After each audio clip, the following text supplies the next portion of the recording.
Bonjour, amis astrophiles. Ce podcast est dédié à une lecture de l'astrologie sous l'angle de principes de la physique quantique. Comment on peut expliquer ou tenter d'apporter une interprétation de ce qu'est l'astrologie à la lumière de la physique quantique, des principes de physique quantique. Donc on parle d'analogie, d'analogie structurelle et de pistes de recherche, mais pas de validation, d'équations validées, La physique quantique ne va pas prouver l'astrologie, mais elle lui donne un vocabulaire pour, en quelque sorte, penser ce que elle observe depuis plus de 4000 ans. Donc, corrélation non causale à distance. Donc, ça peut permettre de mieux comprendre en quoi l'astrologie ne détermine pas.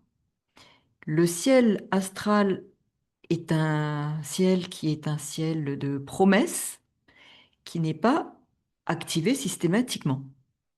Donc certaines de ces promesses seront actualisées à la faveur de transits, à la faveur de- d'aspects qui vont actualiser potentiellement une conjonction ou un autre point de notre thème qui existe à la naissance. Mais il n'y a pas de déterminisme. Donc, on peut comprendre qu'ici, nous avons entièrement notre libre arbitre.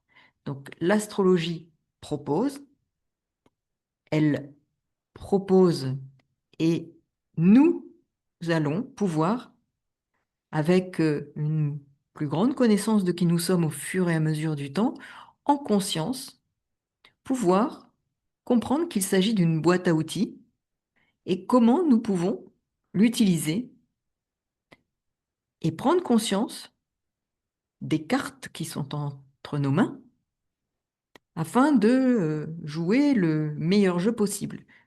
Cela ne veut pas dire que des situations difficiles ne seront pas sur notre chemin, mais qu'allons-nous en faire? Quelle prise de conscience on peut en retirer? Et c'est là qu'on peut faire des liens avec ce que peut nous apporter l'astrologie. Donc ce n'est pas un déterminisme, ce sont des promesses, une actualisation de promesses potentielles, et que pouvons-nous en faire comme ce que nous pouvons faire d'outils dans une boîte à outils, prendre conscience également de certains phénomènes qui vont nous éclairer sur davantage qui nous sommes à travers un processus de conscientisation et d'individuation tout au long de notre existence. Donc, comment comprendre l'astrologie par le prisme de certains principes de physique quantique qui vont en effet éclairer, je dirais, une approche potentielle de ce qu'est cette grille de lecture que l'astrologie nous propose, ce langage qu'est l'astrologie, puisque l'astrologie est un langage symbolique. Donc, parmi les principes de physique quantique qui peuvent nous apporter et avec lesquels on peut faire des liens avec l'astrologie, il y a celui de non-localité et d'intrication. Alors, en effet, pour la physique quantique, quand deux particules intriquées restent corrélées un instant, eh bien, quelle que soit la distance, ces deux particules intriquées, bien que très éloignées l'une de l'autre par la suite, vont de toute façon rester en lien, rester en corrélation. Donc ici, on voit bien que, par exemple, si l'on fait un rapprochement avec l'astrologie, l'hypothèse, par exemple, n'est pas que Mars, la planète Mars, envoie des rayons, des énergies qui pourraient provoquer la colère.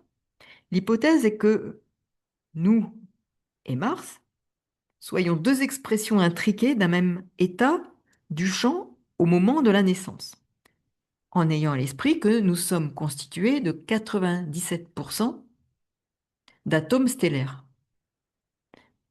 Dans un thème, si l'on voit par exemple que Mars est particulièrement puissant, que Saturne, que Pluton, on peut supposer que nous serons davantage empreints dans notre existence par les énergies ou ce que représente la fonction symbolique de cette planète. Et pourquoi? Parce que nous pourrions être constitués davantage d'atomes stellaires de cette planète. Donc ici, intrication entre cette planète et nous. Et malgré la distance physique, concrète, matérielle, nous restons intriqués. Alors ici, on pourrait évoquer que l'intrication quantique nous dit que la séparation est une illusion en réalité. Et ce qu'évoque la physique quantique. La carte du ciel et la psyché sont donc deux particules nées du même Big Bang natal. Autre exemple, quand Uranus transite une planète personnelle, par exemple, Soleil, Vénus, ce n'est pas Uranus qui va générer le changement, c'est la partie d'Uranus en nous qui se met à jour en même temps que ce que la planète propose. C'est notre monde intérieur qui est activé, actualisé par ce transit. Donc il y a bien cette intrication, cette notion d'intrication. Et puis l'autre principe qui est intéressant à examiner, donc celui qui est appelé en physique quantique superposition, donc qui évoque en effet qu'avant la mesure, l'électron est en superposition d'états. Il y a une fonction d'onde ou fonction particule. Donc onde ou il se concrétisait, s'est matérialisé en particules. Donc c'est en réalité que l'observateur induit un état, donc il participe à la réalité.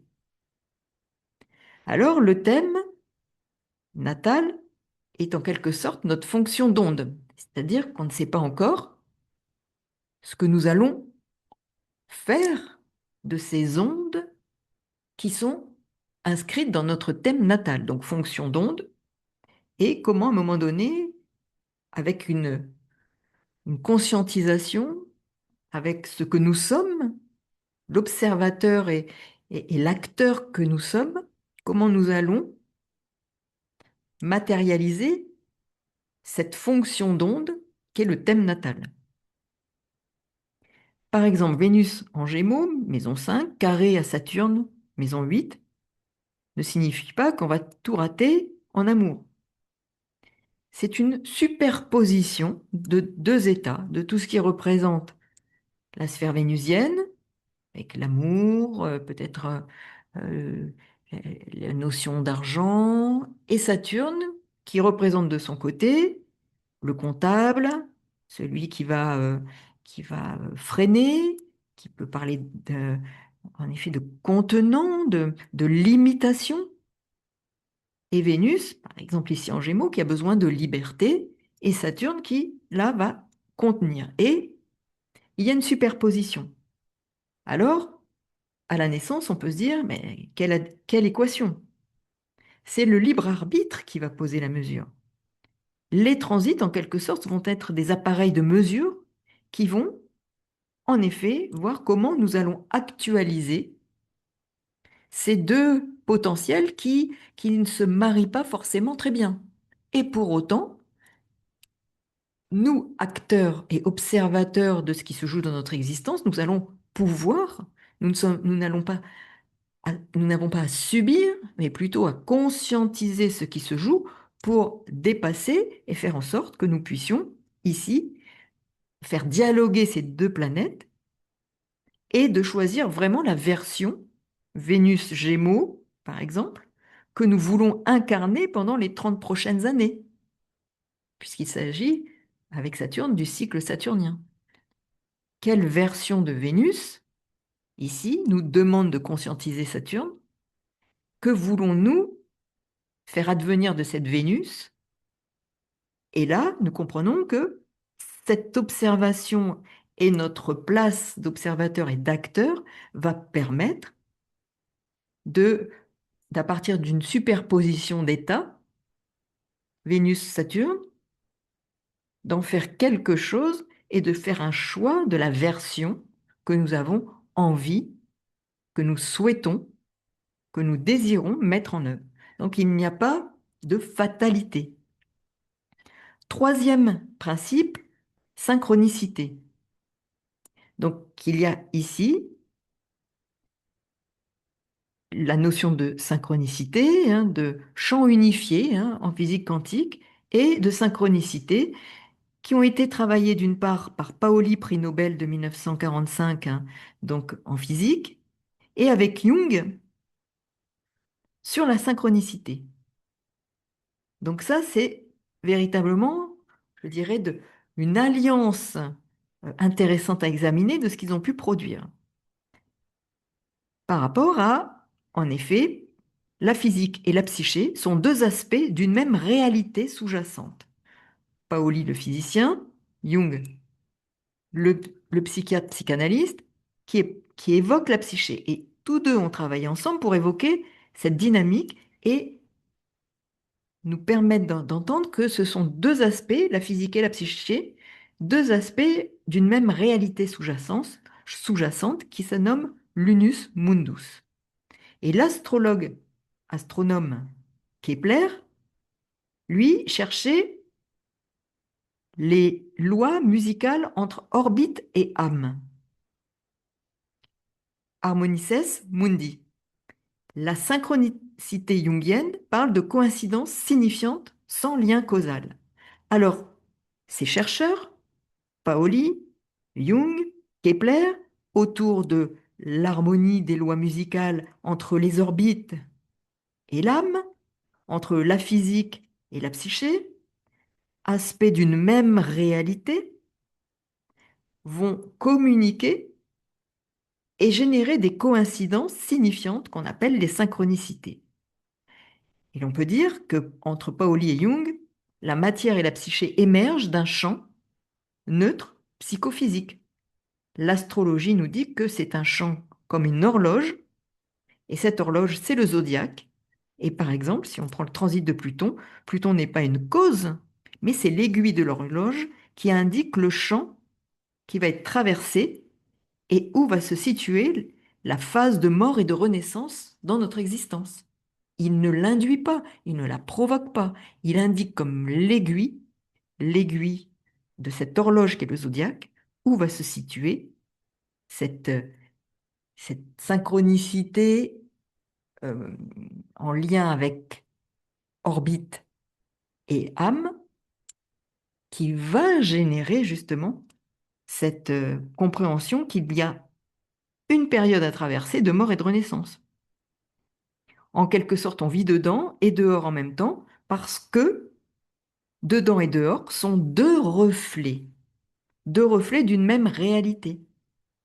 Nous vivons dehors et dedans, et ça c'est important à comprendre, nous vivons dehors et dedans en même temps parce que dedans et dehors sont deux reflets d'une même réalité. Les orbites, l'âme, la psyché, la physique, des synchronicités qui sont des coïncidences signifiantes et qui nous indiquent en effet des voies qui sont en train d'être pratiquées. Et puis, eh bien, il a l'observateur qui fait partie de l'expérience. Ce que j'évoquais tout à l'heure, c'est en effet, en physique, l'observateur fait partie de l'expérience et il n'y a pas de réalité objective avant toute mesure. L'environnement mesure en permanence. En astrologie, un transit qui n'est pas conscientisé se vit en destin subi. C'est-à-dire que, à partir du moment où l'observateur fait partie de l'expérience, donc c'est intéressant à écouter et à comprendre. À partir du moment où il fait partie de l'expérience, on peut, en faisant le lien avec l'astrologie, comprendre que un transit dont on n'a pas, qui n'est pas conscientisé dans les effets qu'il peut produire, dans ce qu'il signifie pour nous dans notre évolution personnelle, va être davantage subi et non conscientisé, générer des situations extérieures pour vraiment que l'on prenne conscience, que l'on se réveille. Et le même transit conscientisé va se vivre avec un véritable choix symbolique. Ça ne veut pas dire qu'il ne se passera rien, mais nous allons véritablement être acteurs de ce qui se joue dans notre existence. Exemple, Uranus, carré Soleil. S'il n'est pas conscientisé, donc inconsciemment, il va y avoir des situations du type accident, licenciement, par exemple. Mais s'il est davantage conscientisé, nous serons plus acteurs et on peut envisager de dire je démissionne et j'entreprends d'ouvrir ma propre entreprise. Je décide d'entreprendre une activité à titre indépendant. Vous voyez, soit nous avons à comprendre quelque chose et nous le conscientisons et nous devenons acteurs pour mettre en place quelque chose d'un renouveau, d'une indépendance, d'une liberté d'être, soit il se passe quelque chose de puissant parce que ce n'est pas conscient et c'est l'accident, le licenciement qui va nous contraindre à modifier les choses. Ou alors nous sommes acteurs et nous engageons nous-mêmes l'action. Donc, on peut dire que en physique quantique, l'appareil de mesure détermine quelle propriété de l'électron apparaît, position ou vitesse, et en astrologie, c'est la conscience qui est l'appareil de mesure. Elle va déterminer si, par exemple, Pluton transite en maison 7, apparaît comme un divorce subi ou comme la mort choisie de l'ancien contrat. On choisit de laisser mourir un contrat parce que on sent que là, ça ne nous convient plus, ça n'est plus aligné avec nous-mêmes. Donc on prend en effet une position davantage d'acteur que de subir. Donc c'est la différence et on voit bien le lien avec ces principes de physique quantique.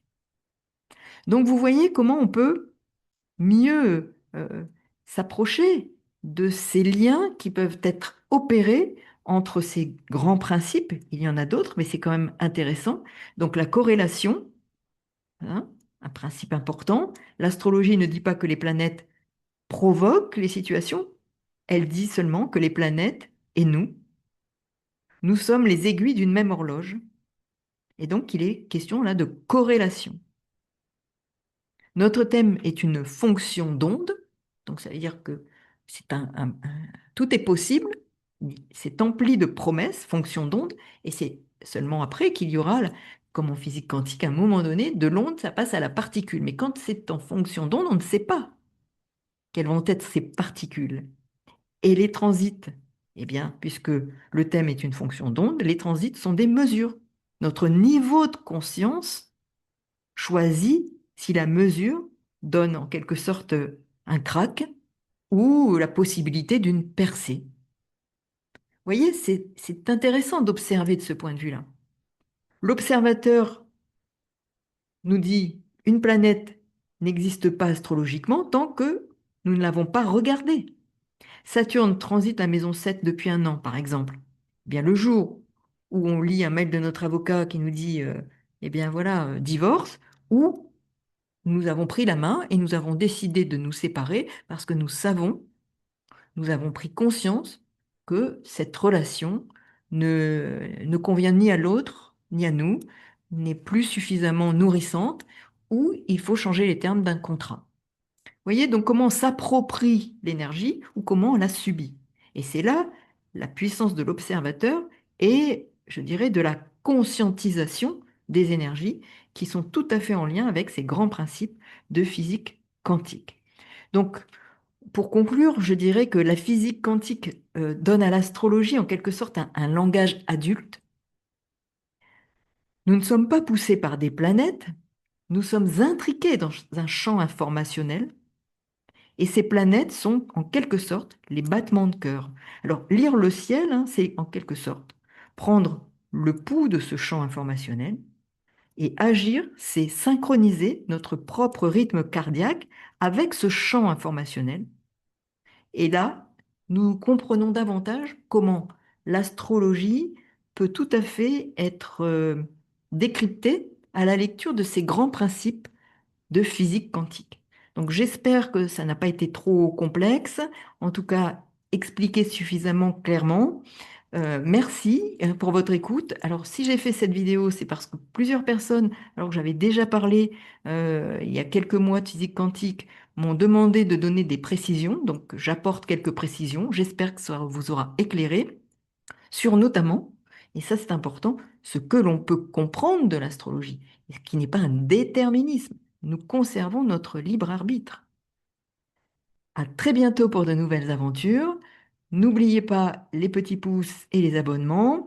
Et puis, ceux qui veulent avoir le replay du webinaire sur Uranus, Uranus transite pendant 7 ans en Gémeaux, il est disponible. Donc, ça dure à peu près 3 heures. C'est réécoutable autant que vous le souhaitez. Vous pouvez le garder autant que vous le souhaitez à partir du moment où ce sera téléchargé. Donc n'hésitez pas à me faire signe et je vous donnerai les conditions pour l'obtenir. À très bientôt pour de nouvelles aventures. Au revoir.